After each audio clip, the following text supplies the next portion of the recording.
Okay. Cool. So we're recording, and are we in gallery view?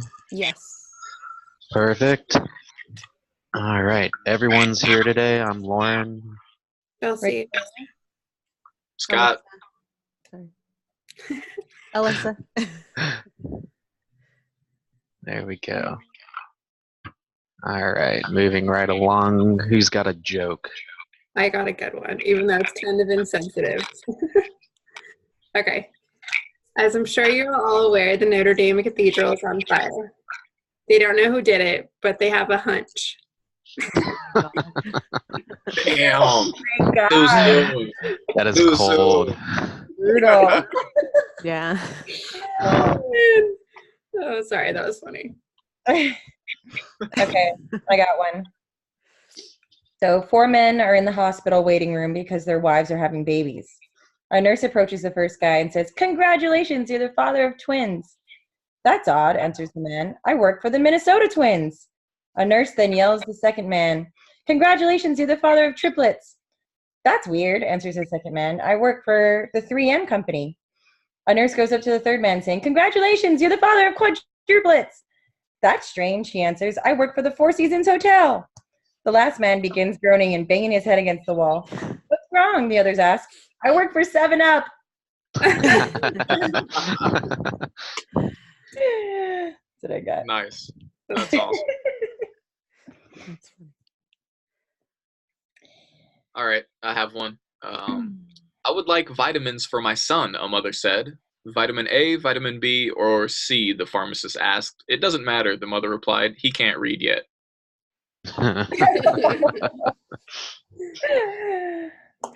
Mine's pretty short, but what do you call birds that stick together? What? Velcros. Oh, nice. That was clever. All right. Sounds good. The guy who invented the paperclip almost gave up. Luckily, he held it all together. These are funny. That's a good one. I like the cheesy one-liners. They always seem to go over well. Yeah. Me too. Those are the ones you gotta whip out Yeah. throughout the meeting too. Okay. So did everyone get a chance to look at the feedback from Dr. Chanley? I think it was on Module 4's meeting. Yeah. Yeah. Yeah, I saw it. I thought it was pretty good. Honestly, that meeting was a while ago, so I'm just trying to, just jumpstart my memory as to how it went. Yeah, I had a similar thought process as trying to recall how that meeting was, and then I had got halfway through it, and she only gave us feedback on the first part. So Yeah. Oh, and then it looks like a little bit later this afternoon she added to it Oh, and Yeah. said she saw that there was a part 2 that we had Mhm. submitted because I was reading through it and she's like, and then the video cuts off. Mhm. And I was like, oh wait. Did Yeah, you so guys she talk said that about- she'll add comments and she'll add feedback after she watches the second part, but it won't change our grade. Yeah. Okay. because I think in part 2 is when we adjust the white privilege and all that other stuff that she asked questions about. So Yeah. I know we talked about every topic there for sure. mhm. Yeah. I think something happened with like the recording, or it stopped. It was Yeah. a don't know if lack that of was memory or something. Yeah. I want to say. Was it Chelsea? Yeah, Chelsea. Okay. It's me. I'm just trying to remember like everything that happened during that meeting. Yeah, tell me about it. I know that she said something about, you not talking, Alyssa, but I honestly felt like you were contributing really good throughout all the meetings, like so far. So Okay. Well, that's what she had said. She just said that she still can't hear me clearly. yeah, So I just want to make sure. Can you guys hear me clearly? I can hear you clear am as I day. Perfectly clear. like? Yeah, Do I I hear need to you. speak up more, or I'm trying to figure out if it's my computer and the speaker on, like because I have my headphones on, but You know what? I was at the content meeting where you had to go, and so and do the massage, or was that a different one? No, that was a different that one was when I was sick and I couldn't like talk very well because I had like the sniffles and I kept like trying not to like sniff, you know. Yeah, So I don't know if that was the reason too, but so I just wanted to make sure everyone can hear me because Yeah. I'm wondering if it's my computer or my headphones or something. But It was like with me, I had to put it in front of my beard instead of underneath it. So I don't have a beard, so I yeah, don't know if it's coming out. I just had to move the adjuster so it was nice and close. Okay, so maybe if I do, I don't. Yeah. It looks strange, but it works. You're pretty loud right now, Alyssa, so I think you're Okay. okay. Yeah, no, today you're good. Yeah, I think it's just your voice is softer, and so maybe that's why. Okay. Totally. Yeah. Just yell at us. Okay. Yeah. You want me to yell? But other than that, the feedback was just she just said for me to jump in more with discussions, which I know I don't like to interrupt, so I just try to wait till everybody's finished and then actually say what I want to say. So I'll try to jump in more. I don't know, I'll raise my hand or something. No, Not- go ahead. Go ahead, Scott. I was gonna say that is the one thing about this format is sometimes it's hard to tell when people are finished because there's Yeah. a slight delay in everything. So Mhm. Well, maybe we could all just agree to just, Alyssa, why don't you put your thoughts out there first? And then we can all jump in after. Just so that way for this content meeting, like we can just let you say whatever you got to say. And, I don't know. How do you feel about that? It really doesn't matter. I mean, I'm fine with jumping in as well. Like I said, I think I just need to find the right spot. I just don't want to interrupt anybody. I think, and that's what it is. It's because it's a virtual setting and everybody's in different, the computer when people, so, cause sometimes I'm seeing one person talk and then it kind of overlays and then I see somebody else talk. So I don't want to interrupt anybody. So I think that's my biggest concern. But it doesn't, like I said, it's fine with, how we're doing it and stuff. I'll just try to jump in more. So I'll figure it out. Yeah. I'll stop apologizing for what I say. I think she said something like, I say like, okay, sorry, but Yeah. I totally do that in real life too, so that's probably my own thing. Okay, sorry. Again. Nothing to be sorry about. Oh Sorry. I don't eliminate that word from my vocabulary from now on. okay, and then there's just a note underneath number 4 that we need to send her the time or the date of our next meeting for the assessments. Yeah, I just wrote in the email when I emailed her today that we were going to schedule that meeting tonight or after this meeting. So I whoever can- sorry, go ahead. I can email her right after this since I I'm was gonna submitting it. I was gonna say whoever the host is once they set it up. Oh yeah. Yeah.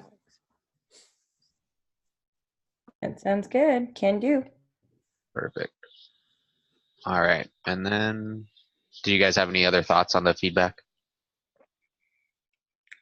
Nope. Just good job, guys, because we got a 50 out of 50. So that's awesome. Really good. Woo. Yeah. All right, and then team members preparedness. Did everyone complete all of the readings and videos? Yep. Yeah. Yep. Okay, so the only TED Talk that I didn't get to is that last one under the additional readings. I ran out of time today. I got called in, so. They were long, but I don't think they're required because she has, under the 5. It was- First 2. Mhm. Yeah, I just associate the power of introverts and the vulnerability as the ones. I think that wasn't just an extra one for the feedback. Yeah. I didn't read any of the additional readings, guys. I'm not going to lie. I didn't have time. I just did the chapters and the 2 TED Talk videos and looked at the George Washington University website. Okay. Okay. Yeah. Cool. Any changes we need to make? I don't think so. I don't think so. Not to the agenda. Since I don't know who else read. I read the additional readings and I got to all the videos and everything. I guess, do you want us to still make comments on those, and then you guys can just kind of give your feedback about what we're saying? If you didn't, We can do read that it? in the other thoughts, comments, and discussion points, because I took a look at the 2 articles just very briefly to look at the topics of them. Mhm. So I can definitely chime in with some in that part of it. I definitely wanted to read them. I just didn't have time today. So yeah, definitely throw whatever you learned about them because I want to know kind of what they were about. That'd be awesome. Yeah, the first one, like the A characteristics one's really good just because it goes over like actual points of like Yeah. the fun. So I just liked a couple of things. I just have a couple of comments for that one too. Okay, so we'll do that in, I guess, topic 9 on the agenda. Okay. So the team building activity this week was, what's your stage name and why did you select that name? I can't wait to hear some of these. I had a really, really hard time with this one. Like I did was looking too. up. I All right, didn't know what to pick. I'll start. I'll start you guys off. Okay. Okay, go ahead. I am. I am the philosophic threat. Dang. Watch Dang. out, right? So now what I did was very complicated, and that I went to. There's like a Wu-Tang Clan random rap name generator that you can go to. Oh, I need to look that up right now. That's my Wu-Tang Clan name. That's what they popped out, was the philosophic threat. You know, Dang. I guess I was thinking about what's your stage name and being on stage, and I don't know. I listen to a lot of rap music, so it's like, well, I guess I need to come up with a rapper name. I literally want to look that up. Actually. That could be a thing, like the philosophical threat. Like that's I thought pretty that was cool. pretty good, right? So cool. It's a good one. Plan generator, you know, could be onto something. Did you put your full name? I'm on it right now. Right now, Jesse. I'm like, I need to know mine. Oh my gosh. Gosh, you set the bar high there, Scott. That was pretty good. I just did No, mine on that I don't have website. anything close to that. I just did mine on that. Mercenary Slothful. Mercenary Slothful. I don't even know what that means. Okay. All right. That's way better than what I came up with. That could be mine. Wow, this is awesome. I'm going to save this.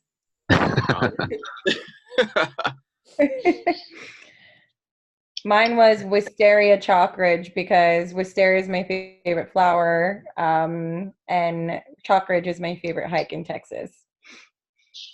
Okay. That's pretty good. That actually goes really good. So mine was more like towards family. I just came up with like strong sister, because I'm the oldest of my 3. I have 2 younger brothers and a younger sister. So I think that I kind of raised them in that all because my parents went to work and I was kind of like, here you go, watch the kids now. So I was stuck with all the younger kids. So when I became a mom, it was like, oh, this is a piece of cake. And I just knew what to do. So I'd pick that. Nice. Yeah, That's a awesome. good one. Chelsea, what was the one that you came up with originally? Honestly, like I was just going with like I thought you were supposed to use your real initials or something and like your actual name. So I mean, I just put CM and then I was gonna do like V, like or Velasquez, but like something short, and I was gonna put like Chell, like just one name, Chell. Nice. You know what I mean? Like Madonna. Like a nickname. Exactly. That's why I was like, I don't know. But I Yeah. like the Uh-oh. coaching one way more, so that's really cool. I keep that one. Oh no, sorry. It's okay. It might just be my computer. No, it's It's Yeah. definitely. It was laggy. Okay. Yeah. Oh my gosh. so I kind of went off a nickname that I had growing up, which was Bullseye. Nice. So when I played baseball, I would get hit by pitches all the time. I wouldn't move because it's a free base. Right? Yeah. I'm gonna take the pitch and I'm gonna get onto first base and then I can go steal second. So, and then to continue it, because I still play sports, I play ice hockey. I used to wear a red helmet, which was very attractive to the other team, so I would constantly get hit by them. So the nickname kind of stuck. Bullseye. Bullseye. I no longer have a red helmet, and somehow I still draw their attention. Wow, that's a good one. Good story too. Yeah. Yeah. That's good. All right. Those are some good names, though. I like them. All right. Moving on to the discussion of the readings and videos. So the prompt for chapter 10 and 11 are pretty simple this week. Is just, what are your biggest takeaways from the two chapters?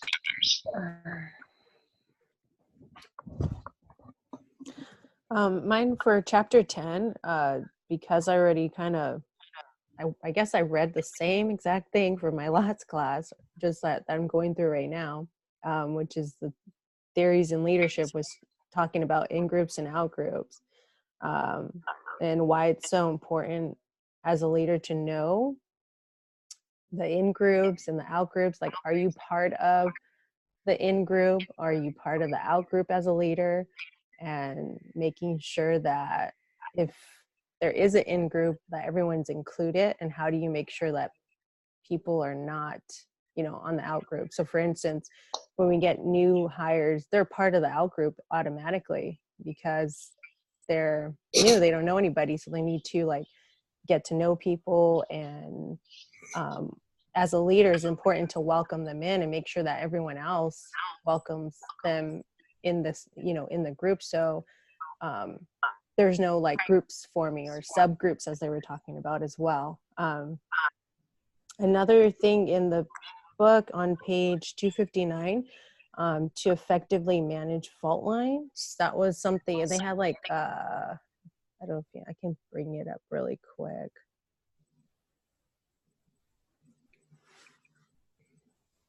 It was pretty interesting, like a list of something that you knew.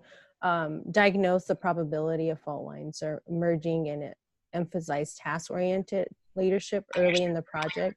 Focus on the task orientation when a team is newly formed.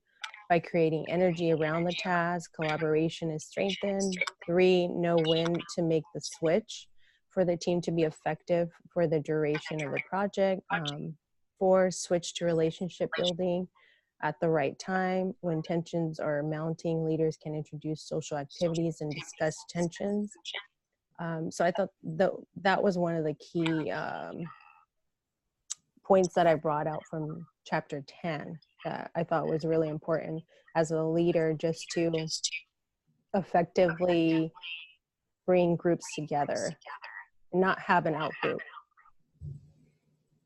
I actually made a comment on that too. I thought I wrote that exact strategy down as well about fault lines and stuff. I thought that was a big takeaway for me as well. Mostly because in Hawaii, I witnessed a lot of fault lines inside of the workplaces that I was working at, primarily people who are from Hawaii and people who aren't. And, I noticed especially when I was working in the hotels, even fault lines between, the younger groups and the older groups, or just things that it was just making us, we weren't cohesive. And so, it's something that I didn't notice until after I read this chapter, which is why it was so interesting to me. But I noticed that, people would only share, like how the book said, they would only share their ideas within their group, and the people that they felt comfortable with, people that they related to. And I just felt like that was a huge problem in organization. So I wrote down that strategy, even though it seems really complicated when I read it. I'm sure it's a lot easier when you just implement it, and you're just doing it. But definitely something that I need to be aware of. And I like how it said to see it before it happens. So when you're establishing your team, look at the people who are on it and predict, hey, maybe those people might hang out together more, maybe those people might hang out together more, and just stay one step ahead of everybody else. And I think that's going to make all the difference. I also wrote down status systems was another thing that I took away from it, because man, that really annoys me about human nature, is people's, immediate judgment of other people before they even get to know other people. And I feel like it's super hard to overcome. And basically, I mean, I know there was a million terms. So it was that team members form expectations about each person's ability to contribute to the achievement of team goals. So basically, everyone's like, before you get to know someone, before you know anything about them, you're judging them basically about how they can help you get to your goal. So that was something that, bothered me. And I was asking myself, how can you overcome that in an organization? Like when you're starting up a team, how can you prevent people from, allowing those initial judgments, I suppose you could say, I'm probably using the wrong word, or perceptions of other people? How can you prevent that from, taking away from the team, and let them just work together and focus on just that, the goal, I kind of took, I'm sorry. I just kind of had the same ideas about subgroups and stuff, but I kind of had a different opinion, or not opinion, but takeaway, but just that the bias based, not all subgroups are bias based, and that some formations of subgroups can be a great contribution to a whole team or a organization. You just have to be careful of the formation of a subgroup that's not an asset to the team, and that can cause controversy. And so I just caught that just from the chapter. Scott? Yeah, I think that all this stuff, it seems to keep coming up. At least some of the what sticks out to me are all these biases that we grow up with, right? Just the way that the society that we're raised in, I think leads a lot to the biases that we have, when we're having a conversation with somebody and we're looking for these different social cues that are going to affect the way that we take, feedback that they may be giving or something like that. So I don't know, it kind of sucks that it almost feels like these behaviors have been ingrained into us, maybe not intentionally by somebody, going, oh, this is going to really cause problems down the road for this guy, but just our society. I don't know. We have a long ways to go to get kind of to that inner kindergartner like we spoke about last time. What I pulled out of the reading early on in chapter 11, there's a little blurb about leaders, and it says that leaders play an integral role in connecting a team with their external environment. And it just kind of talked about how, I guess what hit home was working in a position where you're relying on your manager or whatever it may be to kind of, pass the information down that they're getting from above them, and then, to the rest of the workers so that they feel involved and more part of the process. And that was stuff that I never saw happen. And it just seemed like it was, you weren't at this level, so you weren't privy. You didn't get to know what this information was, right? And it just kind of makes you feel as if you're in the out group, right? That you're not a part of this. Well, what is it? What do you know? What's so special about it that you can know it, but I can't? So when I became the supervisor, that was something that was kind of at the forefront of my mind, and I wanted to try to change, because I get that there is some information that you can't tell, hey, we're going to be laying people off, but keep it on the down low. I get with some of that, but there should be more transparency, I think, in the places that we work, and it just helps everybody to be more involved, and you don't ever know where the idea is going to come from that could maybe be a solution to a problem that you're having. So that was something that stuck out to me in the reading. Yeah, I had a similar takeaway from chapter 11 is to expand the hierarchical networks, so that you have that information going both ways. So that, like you said, it doesn't just, you don't get that trickle down effect of not having enough information. As far as chapter 10, I really looked at perspective taking and integrating teams, and how we can better integrate teams. So that kind of from that Boeing, those 3 Boeing videos we watched last week, that's what triggered that for me.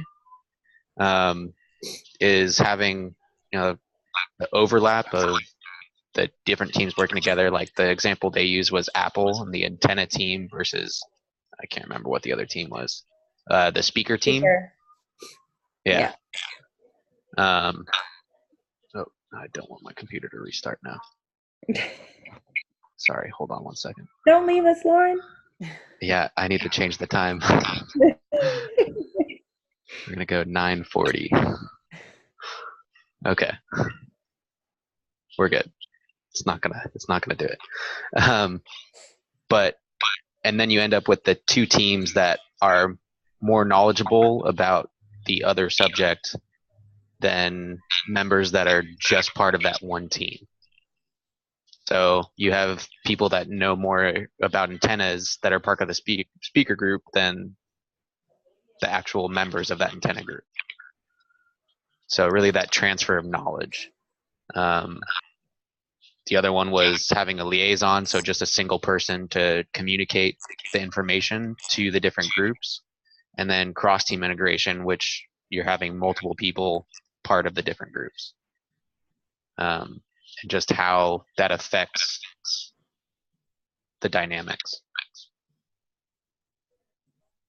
Yeah, Scott, not Scott, Lauren, about the Boeing video. So you're talking about when he created a team with managers and engineers and all that other stuff, and how that integration was beneficial to them and how it could be, and how it was for Apple. So it obviously makes sense, right? Mm-hmm. Yeah, that's Yeah. a point I would have never. Is that engineering to design to tool makers? I think for Boeing. So. Yeah, I think a lot can be learned from that. And then Scott, you talked about transparency in the workplace, like about layoffs, like how you think that, that could be really good. And it's funny because there's an example in the book that I read about how a CEO of a company, it was a new CEO, he took over and he was facing like a major issue. And instead of taking it upon himself to make a decision, he literally stood in the middle of his like warehouse. He was actually a warehouse, CEO of a warehouse company or whatever. And he stood in the cardboard box and told everyone what was going on. He's like, look, company's going down. I have to fire people or, this is my other option. And at that moment, everyone kind of came together in the entire company and they said, well, what if we all just, worked, part-time for 3 months? Like, would that work? And he was like, yeah, that would actually work. That might give us enough time to like save some money or whatnot. And so everyone in the company was willing to, sacrifice just a little bit of money, every single month and save the company and save the longevity of their job. So I think transparency is like super important too. So it's a good thing that you brought that up. I didn't know we were talking about chapter 11 yet. He brought it up, so just went with it. I was like, whoa, thought process change. But to go off that, Lissa, Chelsea, or Rachel, what were your takeaways from chapter 11? Mine was more so on like knowledge and the value of knowledge. Something that really stood out to me was on page 281. And it states people are more likely to value knowledge that comes from an external rival or external network and devalue knowledge that comes from an internal member of the team, which was interesting because you would think people would value their team's knowledge more so than somebody that's on the outside, just like we were talking about in groups and out groups. And in something that I kind of related it to was in chapter 10 on page 272, talking about apology and how people don't believe that out groups are able to truly experience remorse or have the ability to change. So it's funny how you can take knowledge from an out group and take that as more valuable, but you can't believe them when they're trying to change or be forgivable in a sense. So I kind of connected it with that. I just kind of put like what like so that for me was like social capital and just how to expand your team's network and within an organization and how to gain that capital from the just the networking and stuff. And I think just what stood out to me was just like the different kind of oh my gosh, what are they called? Like how they lay it out, I guess, and like examples of it. And so that's kind of what I like was really interested in. But especially just like with the company and stuff that I work for, the nonprofit and everything, it's we're really like a smaller network, but we kind of do have to expand our base of like people we know and stuff, and especially just within the Visalia like county and like Visalia Chamber of Commerce and stuff, like they're pretty much all still part of the nonprofit because we all essentially work together. So I just think that whole thing, I kind of just like want to put it into play to where I work, but maybe not just yet. I'm not super high up, but it's still good knowledge to know for the future. I can see how that would be super beneficial for a nonprofit, you know, and especially being pretty much a staple in a community, a children's museum. Like, we need to have people in relationships with other people. Oh, yeah. Just all like different kinds of things. Oh, sorry. I didn't mean to cut you off. No, you're good. You're good. I was interested in that too, social capital. That's really what I took from it. Just primarily, okay, so I had this big like revelation because I interviewed my mom last night for another class, and she shared with me some pretty disturbing things about things that go on in her workplace that I had no idea, because she's your mom, you know, like you don't think about, she just goes to work and comes back. You don't think about the issues she faces or the challenges she faces while she's in there. So I was enlightened, to say the least. But when I read this chapter, part of increasing social capital, which is, you know, just bonding with other people, it talks about recognizing gender scripts, which she highlighted in our interview, which is basically, you know, that women have it, the way I interpreted it was that women have it differently, because when it comes to a social setting, men interpret social interactions different. Men and women, like together, interpret social interactions differently than a woman and a woman, or a man and a man, or even like a subordinate man and a superior woman, or like something, and vice versa. So a subordinate woman, you know, interacting with a superior man might be a little weird, you know, like for instance, it talks about that information is transferred. Like one of the main things it talks about from socializing with company's upper management outside of the company, like being like a young new woman to the company's force, and you know, you're like, hey, I'm gonna go like ask my upper manager if he wants to go grab dinner, you know, like how awkward that would be. So I was interested and how that might stir up drama within a workplace, you know. So I was just curious to see how that was interpreted by you guys, and also it makes a note saying that it socializing like in the workplace, or taking your team to go out and socializing together, was actually unproductive versus productive. Because that's the first thing I would have done, you know, if I was like a leader. I'd be like, we need to get these guys to like go out and just be themselves together, you know, and just like we all need to like grab a drink together or do something together, you know, and unify. But I never once thought of it as like being unproductive in any way.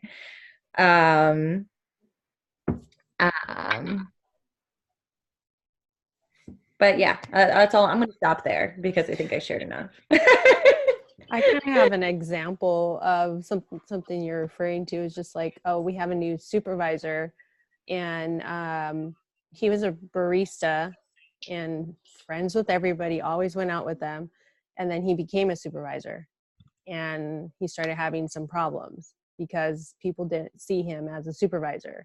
They just saw him as a friend. And then we were getting issues with things not being completed on time or stuff wasn't being cleaned properly, and he's just very laid back about it. And we did have to communicate and connect with him about this, saying these people, or your coworkers are not your friends. I mean, you don't want to say they're not your friends, but they're not your friends. You have to make sure that they're doing their job just like everyone else. So being close to people, it's like, and that's something that we all want to do, but at some time and point, you can't get too close. And like me as a supervisor, I don't hang out with anybody from my work. I just don't. It's just because I don't want them to think of me as differently. And I mean, I'm their friend at work, but that's they can come to me at any time if they want to talk about advice or whatever's going on in their life. But at the same time, I don't want that, I am still your boss, I guess I can say, but I want to make sure that we're on the same page. Is when I tell you I need you to do something, you listen to me, or you know. I think the hardest thing for, I know, my newly promoted to do is to separate personal from business. Mm-hmm.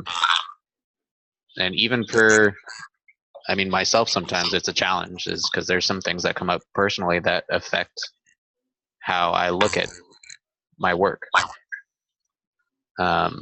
But to get them to that point to where they can separate it, it's so hard to do. Because I can imagine, like, say somebody was interested, like, a girl you just hired, and this isn't just for girls, I think it's for guys too, and,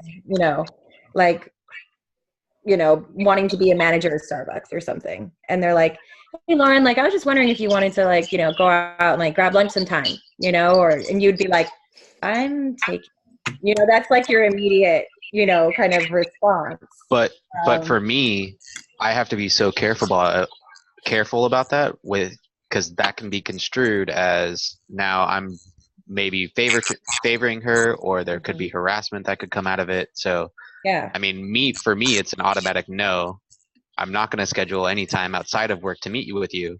But if you want to schedule some time to sit down during work hours, I'm perfectly okay with that. Mm-hmm. And we can discuss your development then. But outside of work, heck no. Yeah, because that was a thing too. When I was working at the Yard House, we weren't even allowed to interact with management in any way, shape, or form. Unless it was at work in an office with a witness. And I was just like, how is that a sentence in this book when in so many organizations it's not, it's like something that's completely just like barred and just frowned upon. So I think for me too, it's kind of interesting to think about, because my girlfriend is someone who I was previously my employee. But it was something where we didn't start dating or really talking to each other outside of work until I was out of the store. I was no longer her direct manager. So that it really negates everything. Yeah. Well, go ahead, Scott. It sucks being on the other end of it too. Like, I have a fellow account manager who I was really good friends with, and we talked, we spoke all the time on the phone, and we're able to kind of share the daily battles that we went through. And then he got promoted to a district manager. So now he's kind of technically my boss. And that was like one of the first things, he told me that he got the job, and I was, super happy for him and congratulations. And then the next thing I thought, and I said to him, I was like, so can we still be friends, or how does that change the dynamic of this relationship now? So it's definitely can be, tricky to try to get through all of these different things.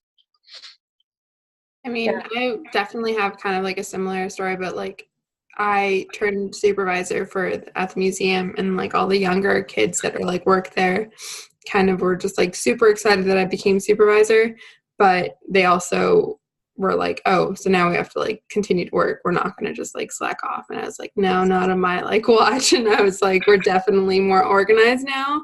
We're doing this now. So everyone's on the schedule. Everyone's on this break schedule. Everyone's not going to lunch when they want to go to lunch. Like, you're going to go to lunch when I tell you to. So it kind of like sucked, but at first, but I got over it real fast. I was like, okay, this is how it's going to have to happen, because you just have to be like that sometimes, like some people, because they just don't understand that's how your work works. Like, you can't just slack off. So I think it's good to have like a set schedule or like organized way to do it. So It just comes down to being able to separate personal life from business life. yeah. Right, but there's also like you had pointed out, right? There could be, say me and this guy go golfing together. Is that if somebody else finds out about it, how's that going to be construed, right? Like, oh, well, Scott is his favorite, right? Now that he's my boss. So it's difficult the way that it can change, and like you said, how people can Perceive it. Yeah. Another thing that Did you guys have any other? Sorry, Sorry. Rachel, go ahead. No, it said, like in a quote from this book, trust does not have a direct effect on performance, which blew my mind because we've talked so much about how important trust is and how trust building and team building and all this stuff. And you're just like, you're going to throw that at me? Like right here in the last module, you're going to like completely just contradict everything I just learned. Like, I'm like, trust. And now it's like, actually, no, you should go and like reach out to other people and don't like, have like team building things. Like that's just not productive. Like you need to go out and encourage your team to see other people and meet other people, because in workplaces, it's really, really important. And they actually value outside information more than inside information, and I'm like, say what? Like, I'm so confused. I'm Like, what do you want me to do? I know. I'm like, okay, so like there's no right or wrong answer, I guess. No. I don't know. It was just wild. It was wild. Chapter's wild. What do you guys think about that? Isn't that like mind blowing? I think that there's definitely a lot of ambiguity, and I noticed in one of the TED Talks, the first one about introverts, right? And she's going on and on about introverts, and we need to respect introverts, and they can be creative, and they can have great ideas, and that's when deep thought happens. And the whole time I'm thinking in my mind, like, well, that kind of flies in the face of everything we've been learning about groups and teams and how they can be more productive and more diverse and be more creative and all of these things. It's like, I get what she's saying, right? Like, you shouldn't have too much of one or the other, but the way that she was going about it, it's kind of like making you scratch your head, go, A lot of them, I'm doing it right now, actively. Like, I'm just so, like, blown away by this. But I mean, the way that I looked at it is, if we go back to how we did our interview assignment and how we came up with a plan, and we all came up with, was it 4 questions each, put them down, and then we collaborated on those questions, right? But if we didn't have the chance to think of those questions first, that collaborative process, we would have come up with a lot of the same questions because we would have been doing it together. it's true. Having your own individual mind and just taking time away to get deeper into your thoughts. I mean, nothing's wrong with going off and being by yourself and just thinking about a lot of things, and then coming back as a group and bringing those ideas forth and getting some feedback from your group. So, I mean, that's what I kind of got from the video as well, the Power of Introverts. And it's just, nothing's wrong with teams, as she kept trying to say, nothing's wrong with teams. It's just, having your own mindset and bringing it forth to your teams, and then being collaborative, and each of us kind of going off of everyone's ideas and then creating something.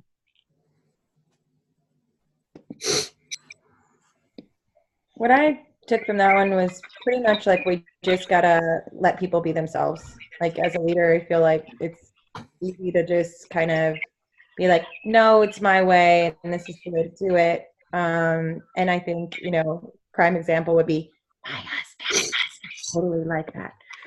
He like thinks that his way is the right way, and 9 times out of 10 I'm like, nope, you're wrong. You know, and I'm thinking it the whole time.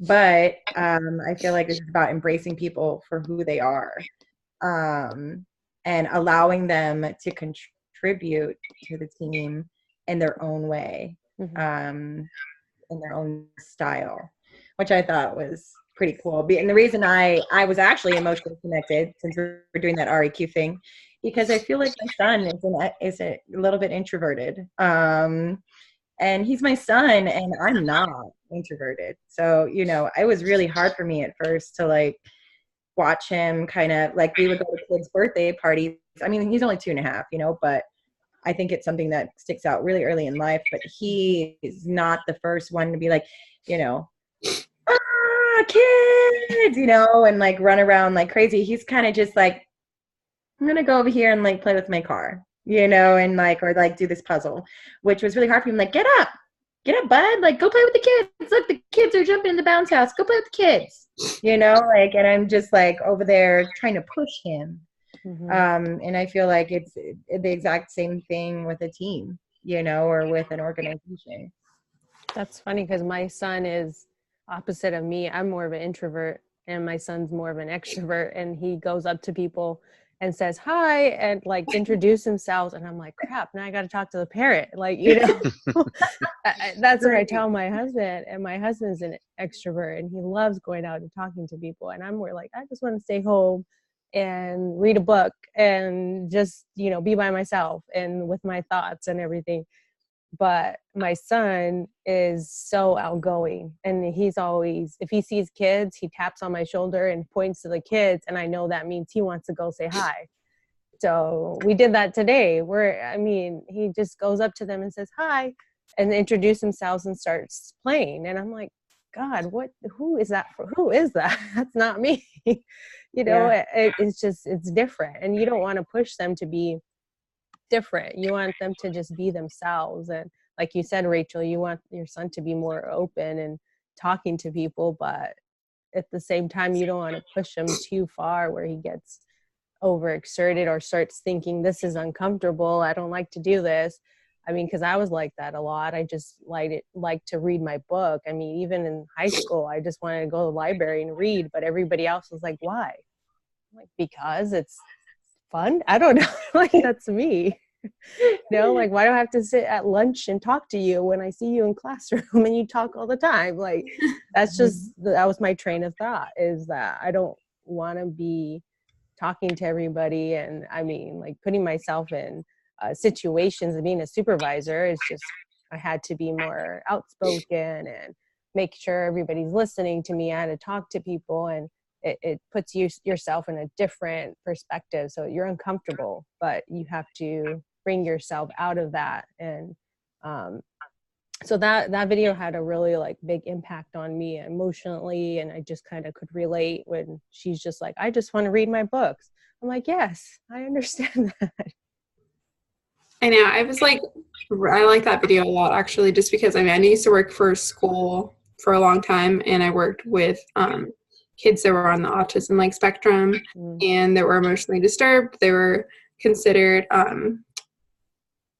what is it called? Special needs, technically. So I worked with the SPED program. And so, like, introverts, there's a lot of kids that are introverts that are on the spectrum, pretty much, you know, that's like pretty much how they are. And for me, I feel like I'm in the middle sometimes. Either I'm like super extrovert or super introvert, and then sometimes I'm just like right in the middle. Like, I really like when she said that you need a yin and yang of both in society.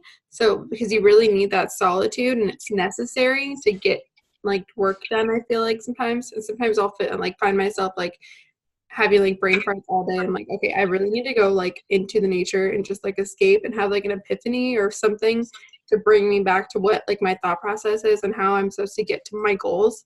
And so that's what I need. And I think it's kind of crazy. Like, I wonder how many people in society that are introverts that are like in public view, and like because of their career, and like they can't really like be introverts. They have to be different. Like how she was saying, like some people have to be extroverts, you know, even though they technically are introverts just because of their career or their, you know, their job or something.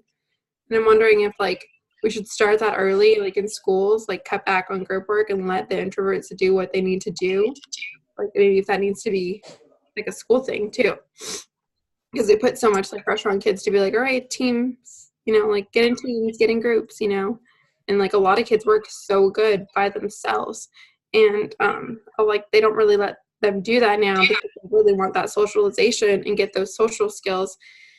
And it's unfortunate because they have to meet like their certain criteria. And so a lot of the time they have to do those teamwork and those group works to get to their grade that they have to have.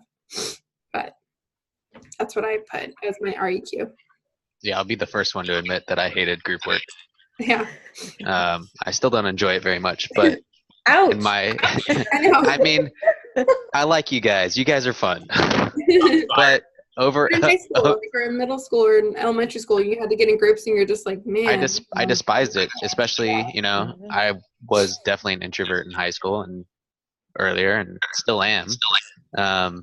But I always found myself in those settings doing a lot of the work and not getting credit for it because I wasn't outspoken. So, that was why I disliked the group works. But like, if we're talking about what's in my suitcase, it'd be some tools and a hockey stick. I mean, if I could go out and work on my car all day, I would. But my job as a manager is to be an extrovert and be talking to people all day. And Alyssa brought this up as about being uncomfortable, and in my role, it's being comfortable being uncomfortable. Yeah. And always pushing yourself to be in an uncomfortable situation so that way you can continue to grow yourself.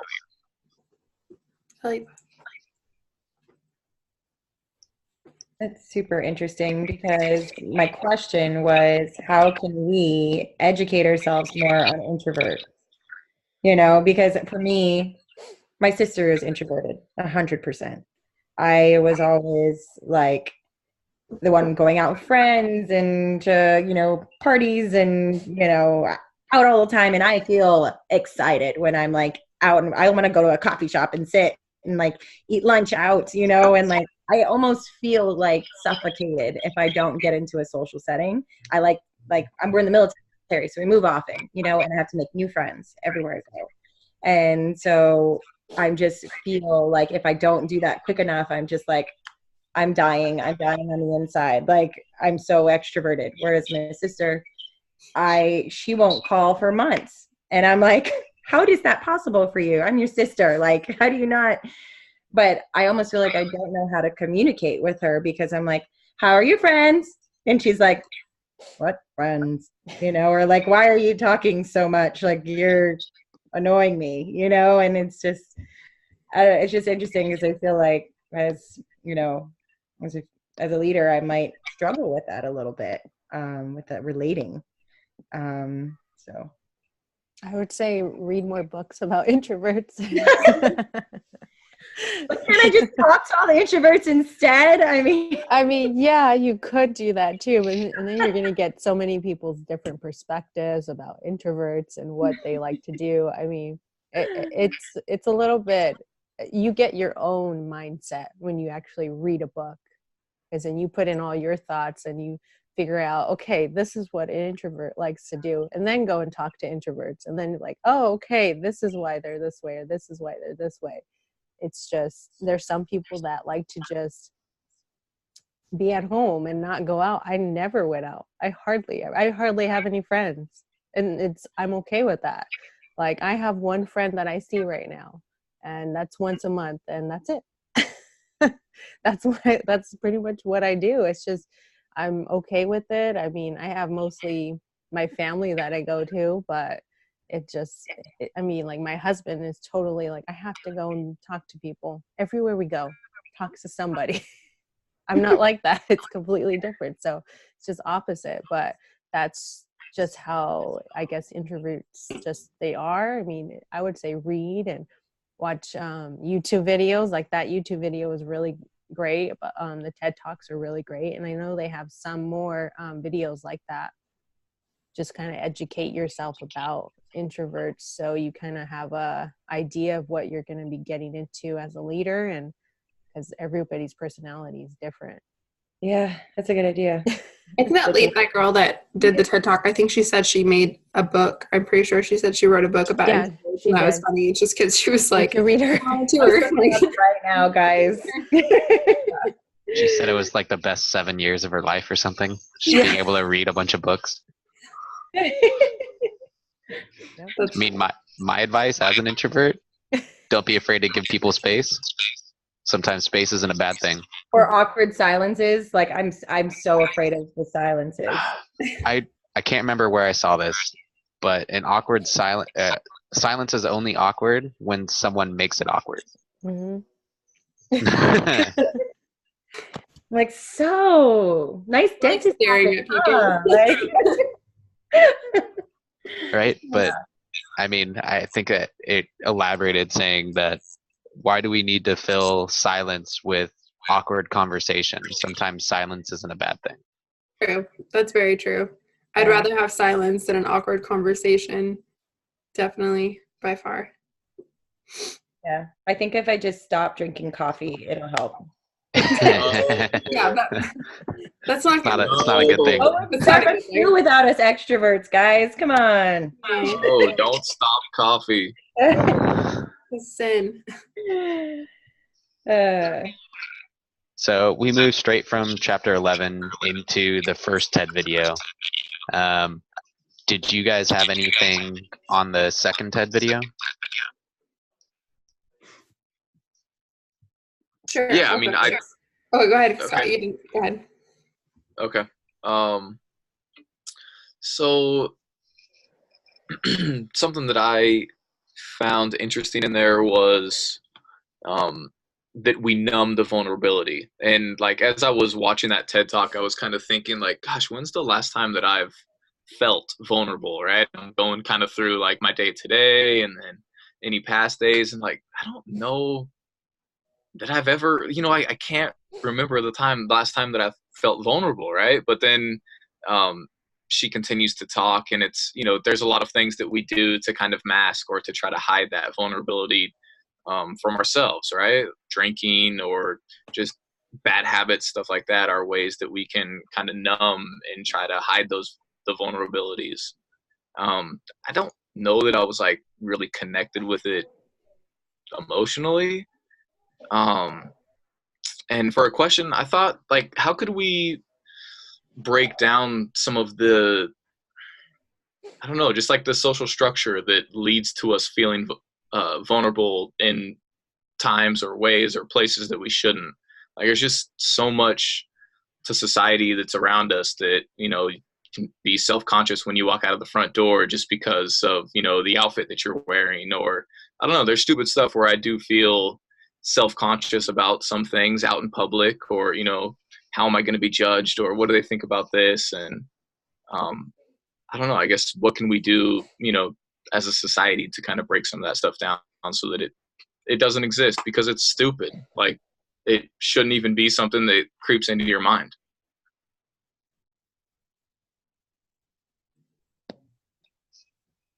Just gonna go off that. I was like, I kind of had a couple things. I feel like vulnerability is key to being able to have a good connection, but many people are struggling with it and completely numb themselves to it. I think I'm definitely like really, when she spoke about how she was doing her research and people, like she would have a topic and then people would talk about the opposite of the topic, or like, so I think it was like something like she tell me about your heartfelt moment or something's happy or whatever, and people would talk about like their heartache or break. And I feel like I do that a lot sometimes when I'm talking with people. I just don't even realize it. I just go straight from like, oh, instead of having a good story to tell, I have like a really sad story, or like something that really upset me. And I feel like that when she discussed it to like courage and the people that were telling their vulnerable stories, I just feel like that when I speak to people in general, sometimes I feel really vulnerable, but that's how I am. I just open book kind of thing. But I don't know if like vulnerability is hindering things in my life, so I'm not really sure if that's a question, but I don't really have a question, I guess, then for that one. So Go ahead. Lauren. what I got from that was the numbing emotions part. That was intriguing to me because it's something that happens everywhere. right? And I'm sure I do it. I'm sure I know my family does it. But the other part that stuck out to me was when she talked about that children are hardwired for struggle and that we should really embrace the imperfections um, and love them and ourselves for who we are, right? I think it was towards the very end where we are enough, right? While we can still try to better ourselves, is that we are enough for each other and everyone, right? So whatever we are is what we are. Yeah. Emotionally, I don't know. I mean, I guess the numbing of emotions kind of struck me. Maybe a little more conscious of it. Questions. I didn't really have any questions from it. I think that the vulnerability kind of really struck to me just because I have my son, and teaching him how to overcome a lot of obstacles, even though he's 3. You see that there's a lot of things like that'll scare him or he's happy about, or like kids, you can see all their emotion. And that's why it's so important to shape them and show them that it's okay to be imperfect, because nobody's perfect.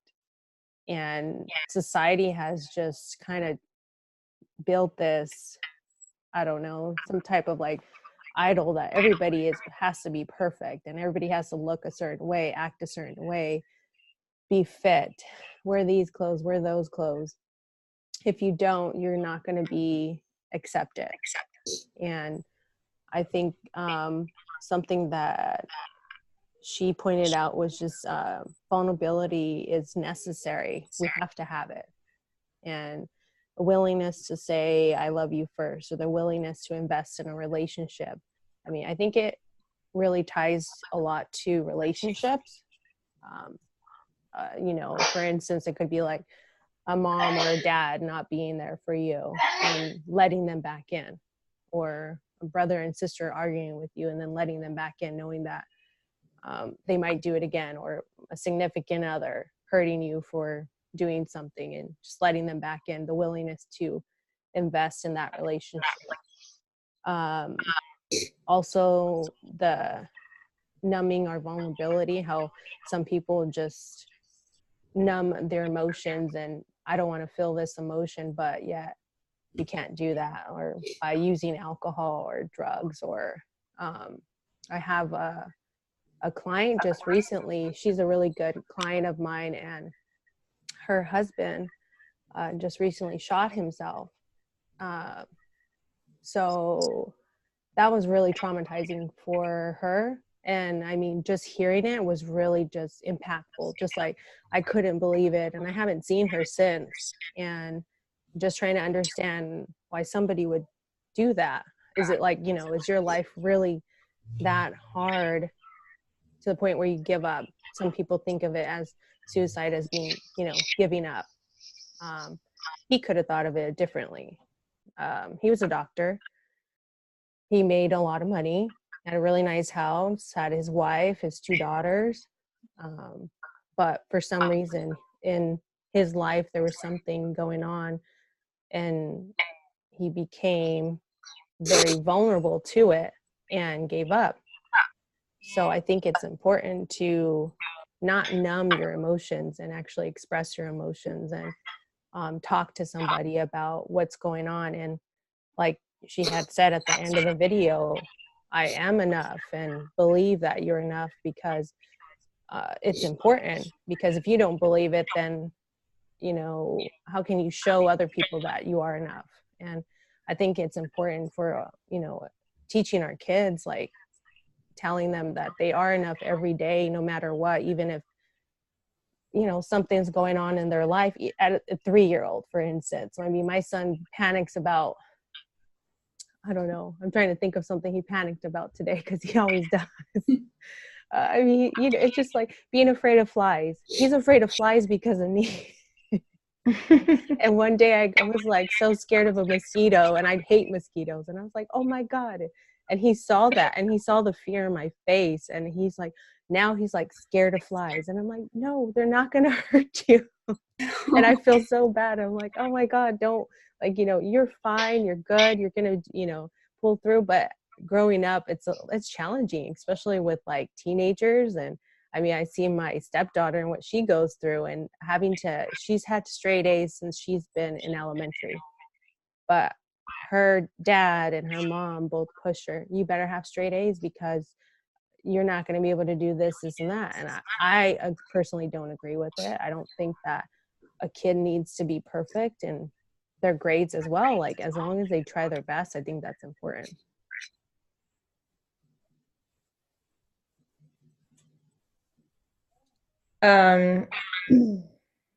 Yeah. So guys, I thought that this video was the best TED Talk I've ever seen in my life. Not gonna lie, it spoke to me like the symphony of all symphonies. It was so beautiful. Like, that's how I felt about it. And I enjoyed every second of what she had to say, for a number of reasons. Well, first of all, I was extremely emotionally connected to this because I myself and a lot of people I'm really close with struggle with understanding that they are worthy of love and belonging.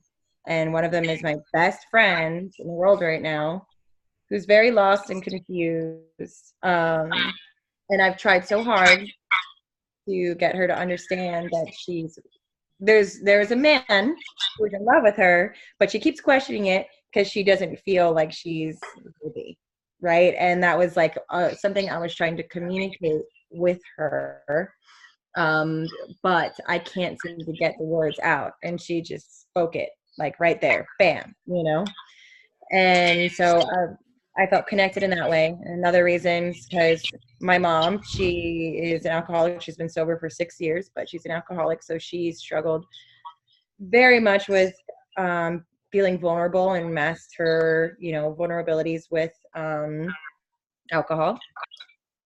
As a mother, I feel like I'm afraid of appearing vulnerable to my son, and it makes me react in anger instead of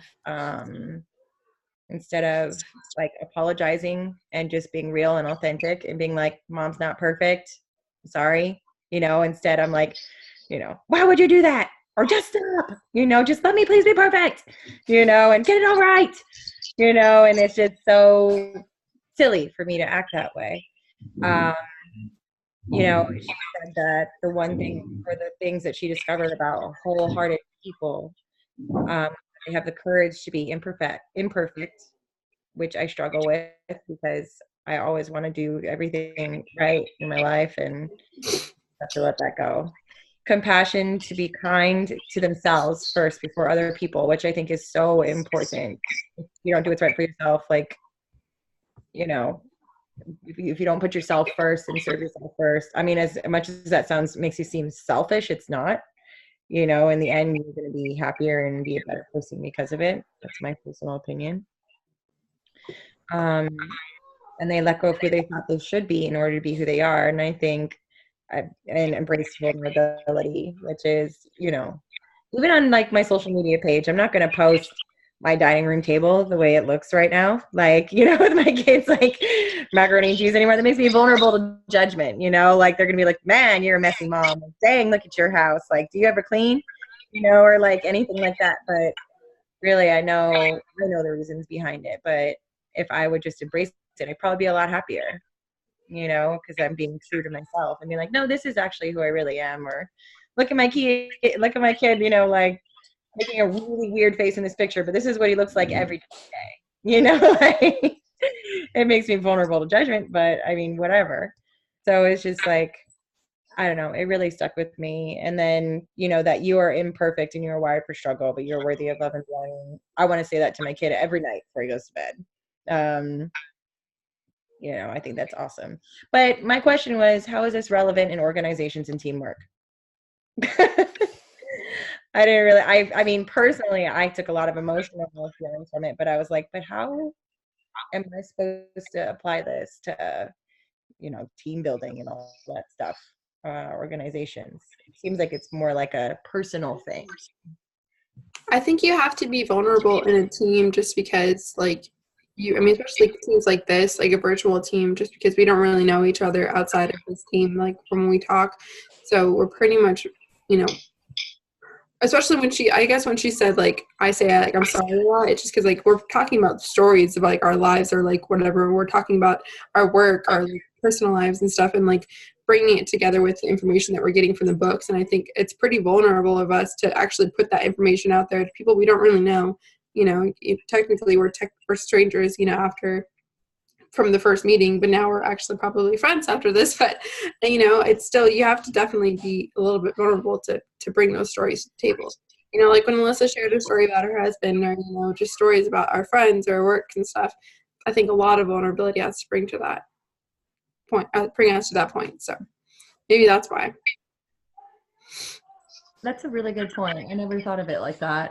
I guess, like, it all starts with the self, in order to, because it's like, yeah, technically we're a team, like, so we have to build this relationship with each other. And that's like the same thing if you build like a personal relationship with somebody, you want to put that vulnerability out there, or else you're really never going to get to know that person, just their stories and their lives and stuff, and how their different perspectives compared to yours.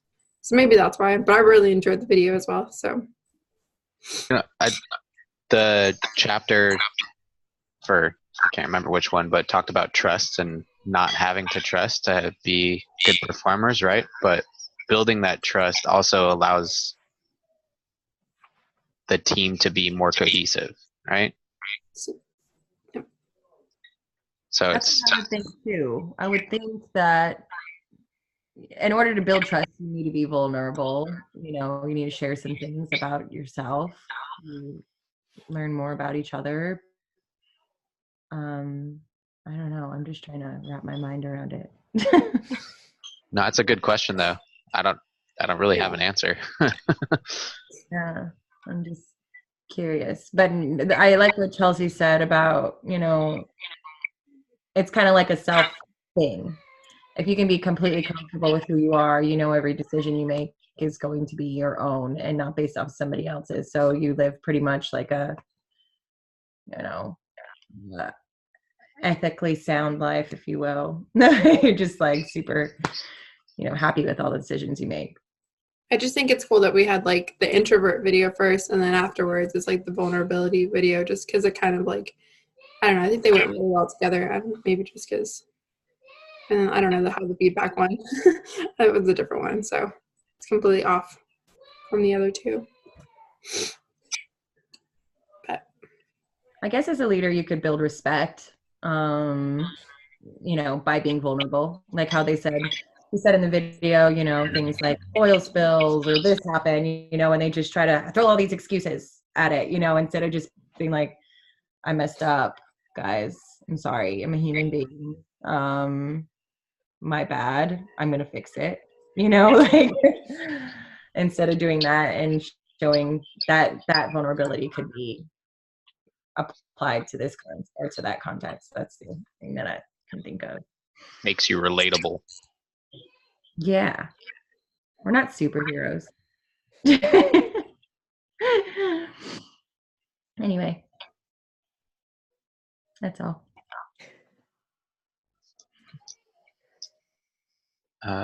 Scott, did you go first on that one? Sorry, I lost track. Yeah. Okay, cool. So that was everyone. George Washington University website. What information did you guys find useful on assessment?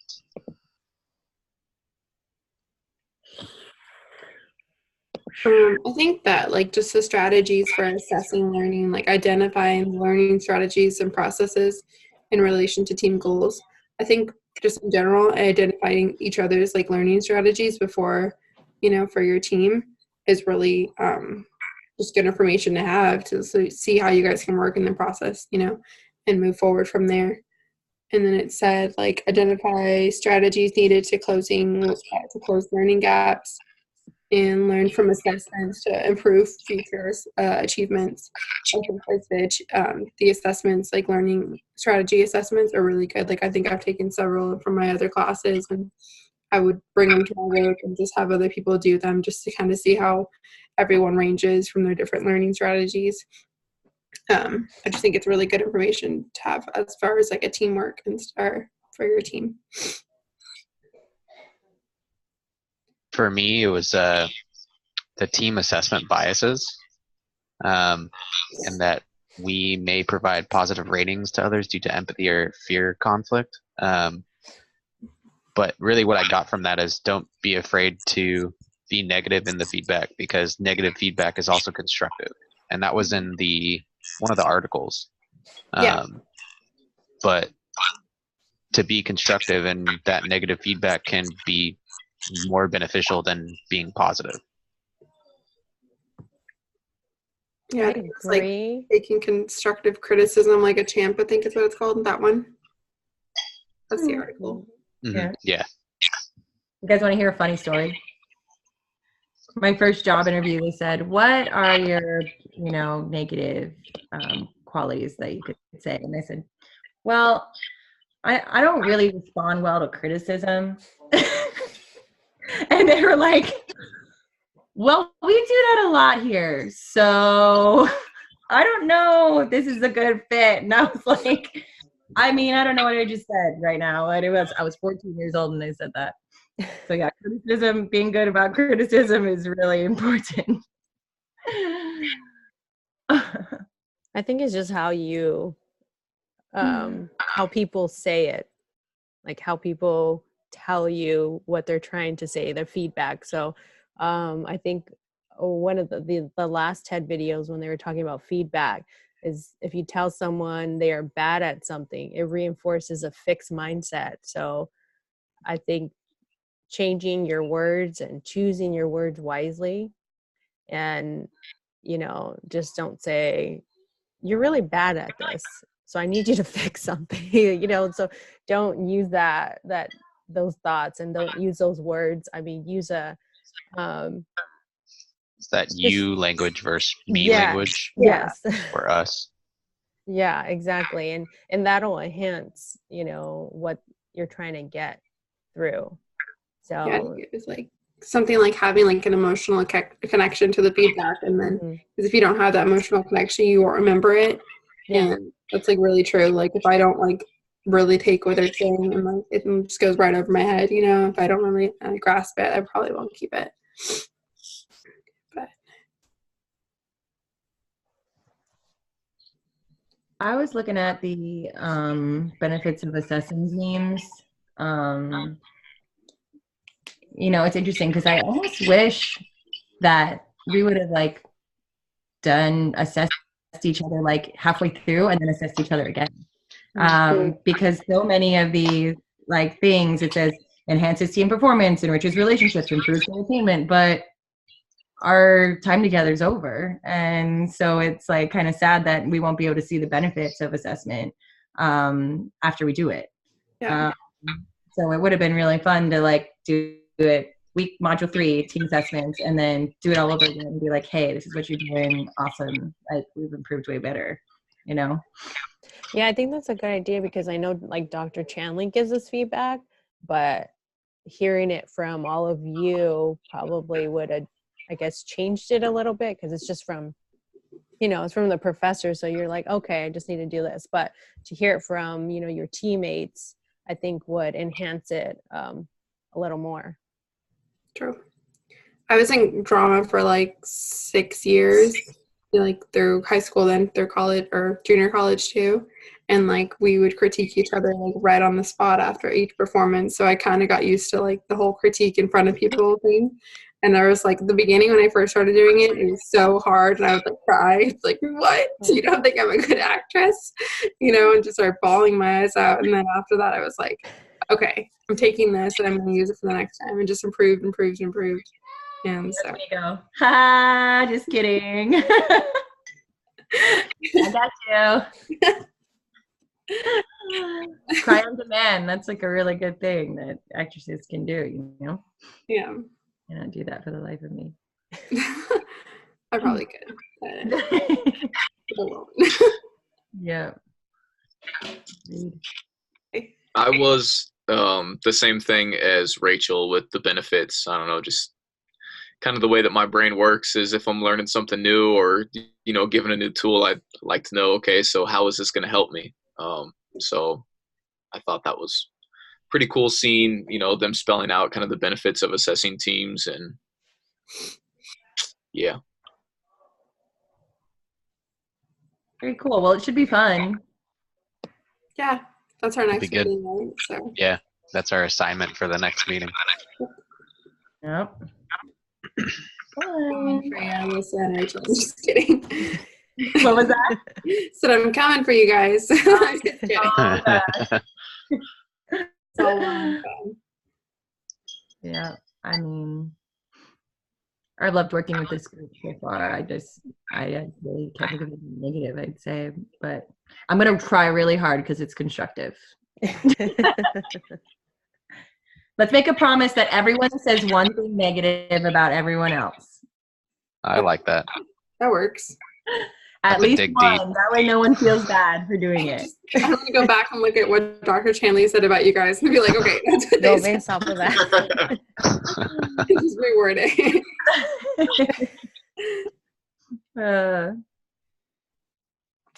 Okay, so other thoughts, comments, and discussion points? Anyone want to pick anything from those articles or those videos? I think from like the 8 characteristics one, I just want to point out or it said, I think it's like one of the bullets actually. It said specific feedback is more actionable. So good feedback addresses like the issue and not the person, and it's not feedback you heard from other people. So it's like about specific issues. I just always think that's really great first feedback as far as that goes. And that's my comment about that one.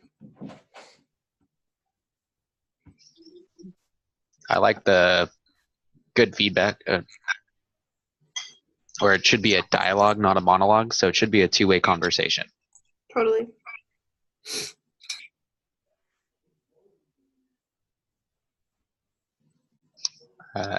Anything else?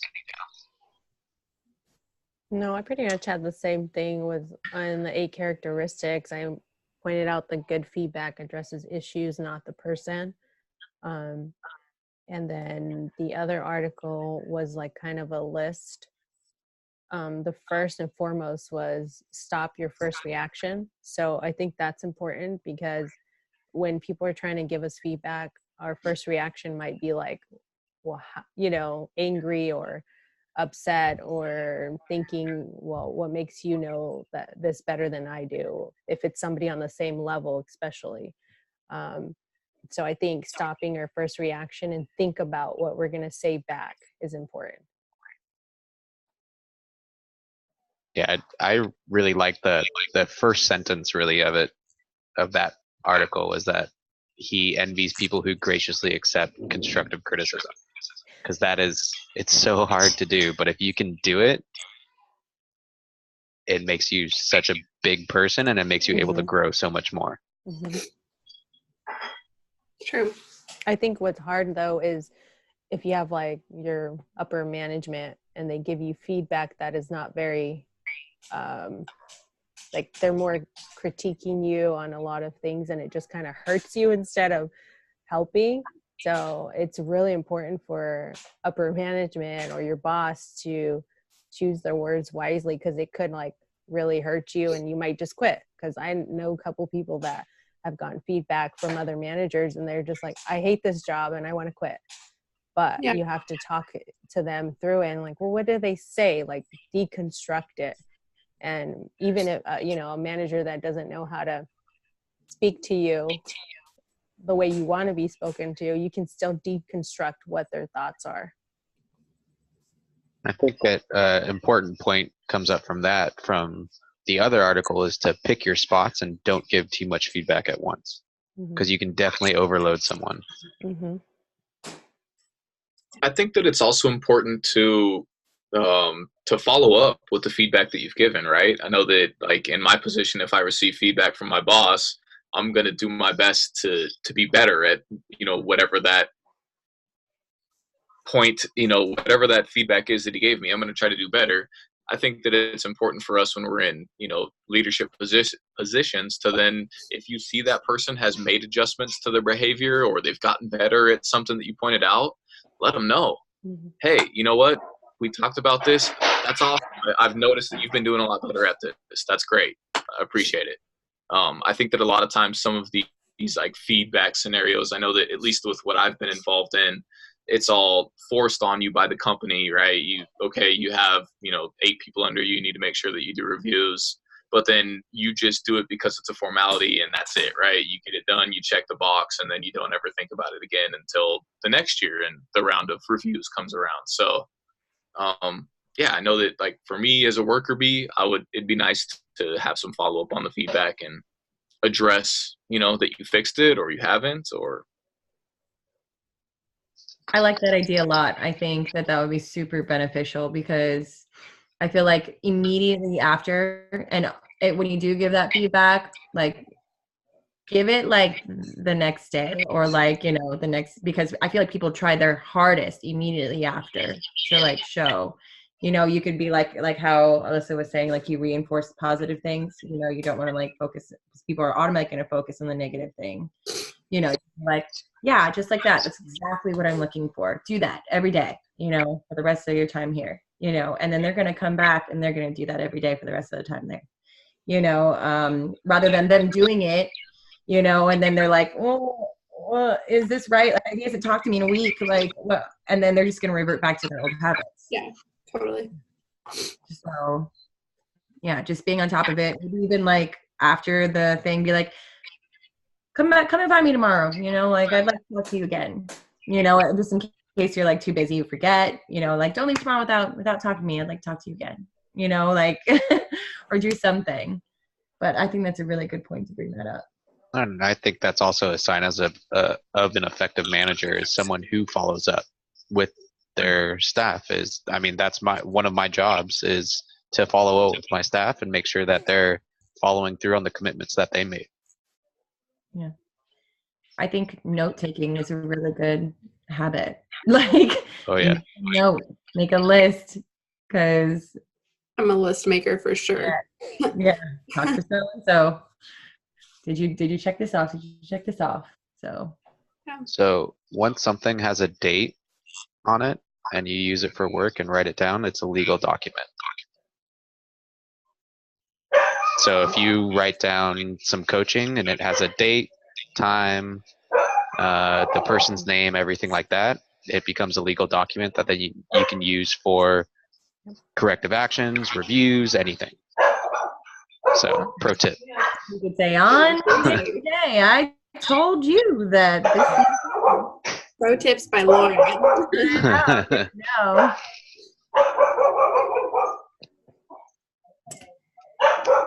All right, sorry, my dog's going crazy.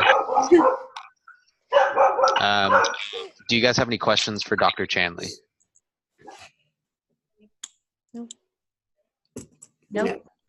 No. Cool. How do you guys think this meeting went? Team effectiveness. Why did I shut out my thing? The worst. I think it was really good. Everybody participated, and it didn't seem like there was very much, people talking over other people, and seemed like it went well. I think we're to that point where we're just like flowy, and we already know when each other's gonna like talk, and social cues pretty much. We're to that point. Yeah, I think everyone was clear and proactive in all of the chapters and chat videos. The one thing I will point out is she did say not to free will into one discussion, which we did kind of do at one point. But I made sure to point that out because I saw that in there. Good call. Like, I know we kind of free-willed into it, but it wasn't intentional. It it flowed that way. We So were just excited about the topic, so we just went We- for it. Yeah. just really wanted to get to those TED videos. Yeah. Exactly. I think the TED videos really make us really jived, and we're all always trying to talk about it the most. Yeah, it was, and it's fun to like kind of connect everything together too. I feel like you're trying to like draw conclusions on everything and see how they fit and make like a giant module 6 puzzle in your brain. And so like it just kind of comes out that way. Especially when you have a broad question, like what are your thoughts? Like it's easy to jump around like that. And stuff. I thought it went really well. I thought it was great. And facilitating was great, and our jokes were funny. Good meeting.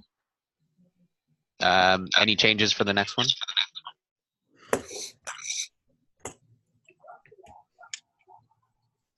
I don't think That so. was a thumbs up. I think so, yeah. Review the instructions. Oh, sorry. Just the reading. Yeah, so the instructions for 6.3 and 6.4. Need to pull that up. Hold on one second.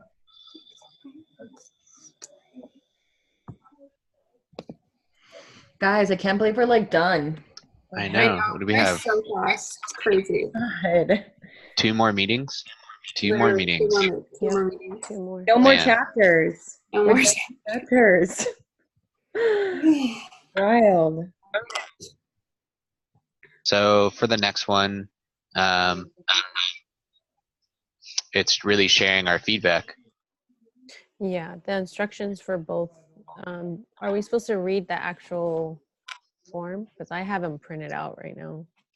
I think so. Yeah, I know that But she on the said agenda. Yeah, she Go ahead. wanted us to go over it, yeah. Yeah, right? go for it. Okay, so the instructions for the self-assessment, teammate assessment, decide on the rating and then enter a description of the rating you have given and why. Be specific and give examples. Do not simply put a check mark or X in the box. I just wasn't sure about the rating. Are we supposed to rate from like 1 to 10? I Do you didn't guys really want to find that on there. way like a 1 to 10, 1 to 5? Because it says decide on the rating and then enter a description of the rating. So depending on what you guys want to do. Let's do 1 to We could do numbers, or we could do letter grades. A, B, C, D. Then you don't have to know like is 1 good or is 5 good. close to home there. I don't know about letter grades. I'd be And like, I give Fs. I give Fs, not Es. Okay. I I mean, like 1 to 5. I mean, 1 to 5 is easy enough. Yeah. Yeah, we can do that. We could 1 do the worst, squares 5 the and best. triangles or and- is the, okay, I mean, if we look at the paper, okay, so I'll give you an example. Contributed good ideas. And then she has seldom, sometimes, and often. So are those going to be our Okay. ratings? Okay. Oh, So you just write it. Probably the. You write an example of a time that Yeah, so it's they either contributed good ideas. often. Okay. Okay. So, Okay. so All right. not an actual rating, No. like a number or anything. Yeah, no Okay. number, just a check mark and an explanation with specific example. So we have to just write, I mean, pretty much just write a specific example in the box because they're like listed like a box. Mm-hmm. Okay. And after that, it just has some questions for like if you do your self-assessment, it has some questions regarding your strengths, areas you want to improve on, and other specific questions about what you did in the team. So that's for the self. And then the team assessment, the teammate assessment is pretty much similar to the self-assessment. Same thing, seldom, sometimes, and often. And we have to give a description. And that's pretty much it. Pretty straightforward. Yeah. I do. And we have to complete this and submit it before we do. our meeting. So we have to have it. Are we having? I guess we can decide on the meeting next. Yeah, so that would be the next topic, is to determine time and date for our next meeting. Okay. So this is for the assessment meeting. And then we have one more meeting after that, a final meeting, right? Mm-hmm. Next week, yeah. Next week, yeah. Mhm. Okay. I'm free whenever.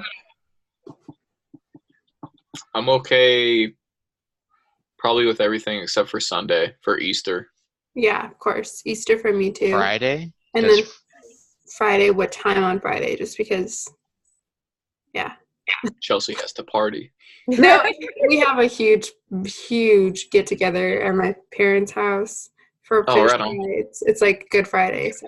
what Oh, time? Good Friday. Sorry, Maybe it's Good Friday. I'm Jewish, so this whole thing is a foreign thing to me. You guys want to do like not Good Friday then? You guys want to do Thursday? Saturday? Saturday's tough for me. Okay. I mean, the assessment doesn't seem like it's super insane. We could kick this off like tomorrow. Has anybody finished it yet? That could be. I'm not. Mm-mm. Yeah, neither have I. So. Uh, I could- Thursday? Did we talk about Thursday yet? I can do Thursday. I could do Thursday. I can do Thursday. I just work on it tonight and tomorrow. Yeah, that'll give me a chance to do it tomorrow. Thursday works. How about Alyssa? Yeah, I'm on vacation, so. Oh, whatever. okay. That's right. Are you having so much fun? Are you there yet? We're in Fresno right now. You're in Fresno? Yeah. That's literally like less than an hour away from me.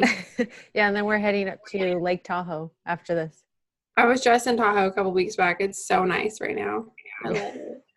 So I'm, Try myself to sleep. tomorrow I have a drive up to Tahoe, which is about 5 hours. So I could pretty much do this in the car.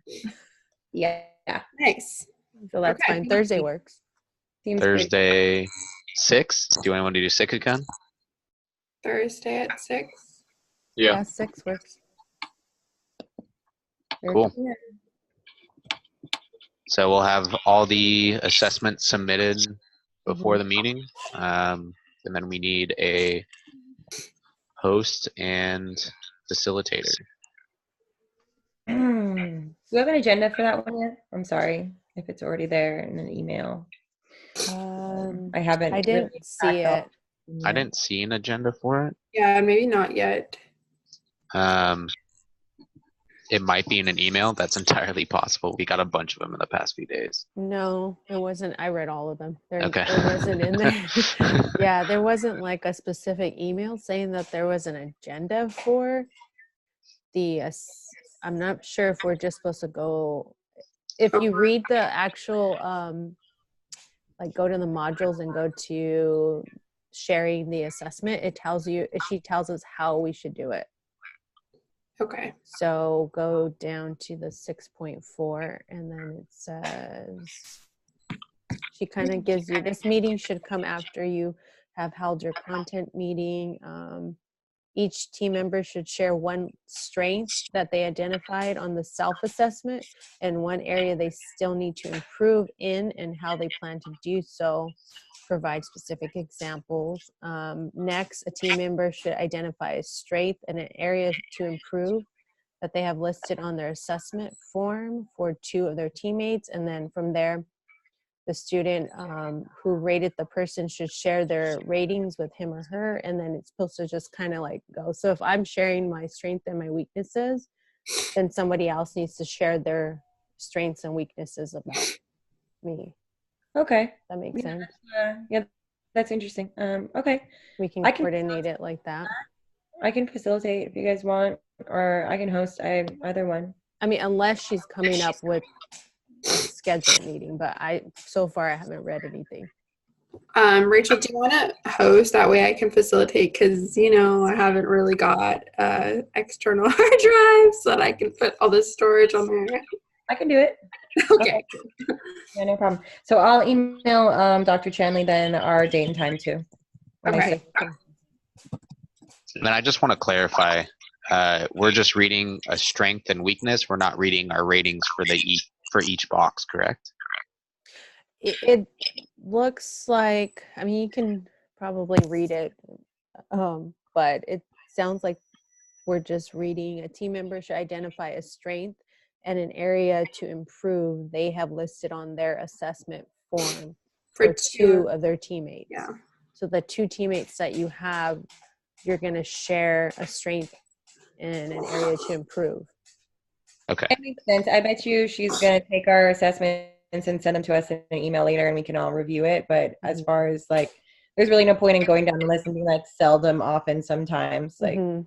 you know, that doesn't make any. Yeah, so one strength, one weakness for 2 team members. I did watch a video just recently, somebody from previously, I watched their feedback and it was basically like I have Lauren and Scott. So I said I would say something about Lauren and I would say something about Scott and then hand it over to whoever else. And that's kind of how they did it. But that was the video I watched. Okay. So we could just do it like that. I mean, we could figure it out, I guess, on our next meeting, but one person can go and then just hand it off to somebody else. It makes it easier. Okay. Sounds good.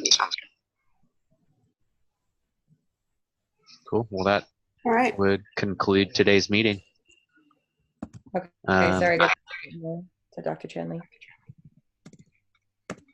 Sounds You're good. sending the email. Yeah, I'm sending it right now. Cool. All right. Well, have fun with those assessments, and I'll see you guys on Thursday at 6. Okay. Awesome. Thursday at 6. Bye, guys. Thank you, guys. Great job, everybody. Yeah, Alright. good job. See you guys Thursday. Okay. Thanks. Bye, everyone. Okay, bye.